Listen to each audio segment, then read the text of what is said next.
Okay, today we continue on with our presidents and learn a dishonest story about an honest man. Almost everyone likes a good story. Some people especially like true stories that tell how real people did real things. Other people say, I love made up stories best. A person who tells this kind of story can decide to leave in only the most interesting parts and even make sure there will be a happy ending. However, there is a third kind of story that mixes together truth and made up stories.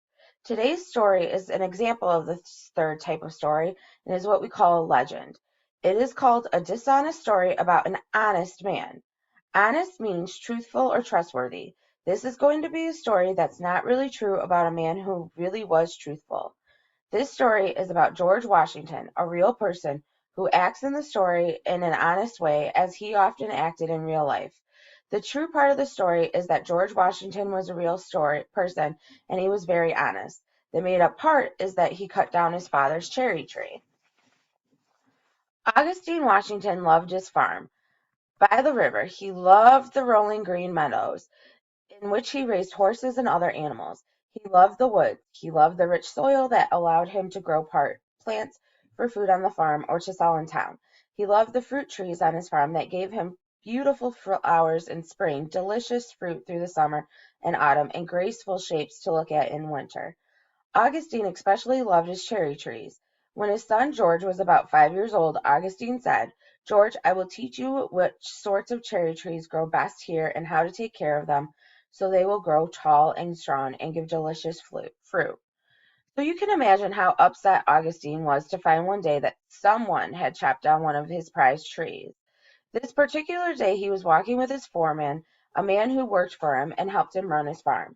Augustine said this was no accident. Somebody did this on purpose. Look how neat a job of cutting this was. No wild animal could have done that. Who would do such a thing? His foreman replied, I just can't imagine who would have the nerve to do it, sir, or the reason. Caught up in their conversation, the two men did not notice little George Washington approaching from the house. The boy silently listened to the two grown-ups. He looked at the father's face and saw disappointment and anger. George stepped forward, looking pale and worried. To the shock of his father and the foreman, George said quite but firmly, Father, I cannot tell a lie. I chopped down the tree with my little axe. I wanted to see if I could do it, but now I know it was a bad thing to do. Augustine Washington looked at his son.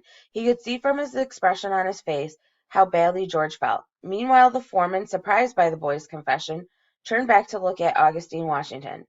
George Washington's confession was when he admitted that he had been the one who cut down the tree.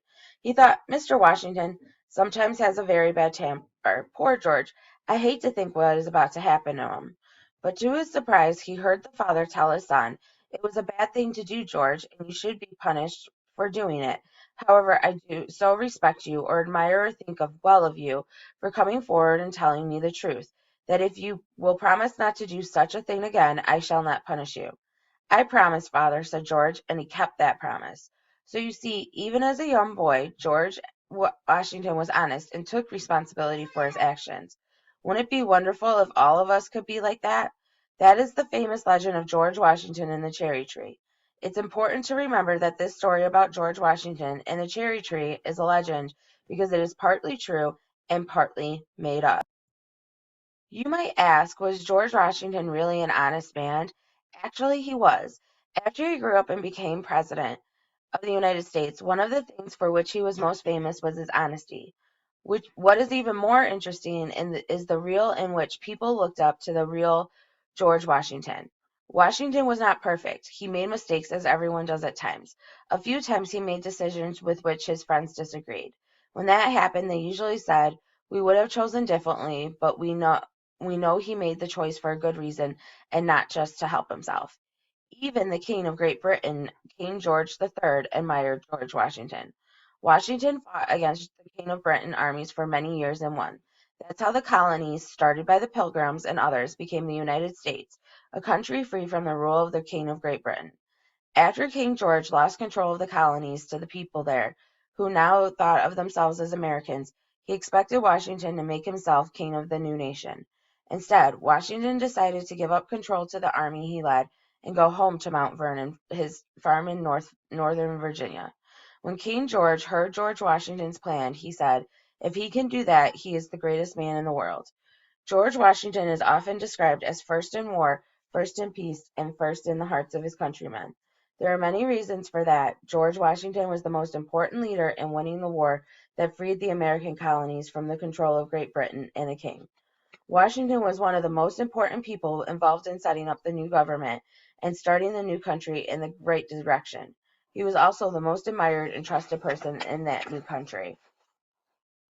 Today, we still look at George Washington. In fact, he is considered one of our nation's heroes. Nation means having to do with our entire nation. National means having to do with our entire nation. His face is on the front of the $1 bill and on the front of the quarter. All across America, there are cities, towns, and streets named after him, from Washington, D.C. to the state of Washington. More than 200 years after he died, some people still ask, what would Washington do when making important decisions? George Washington never chopped down the cherry tree, but he left us something that blossoms brightly in all seasons, the example of a brave and honest man.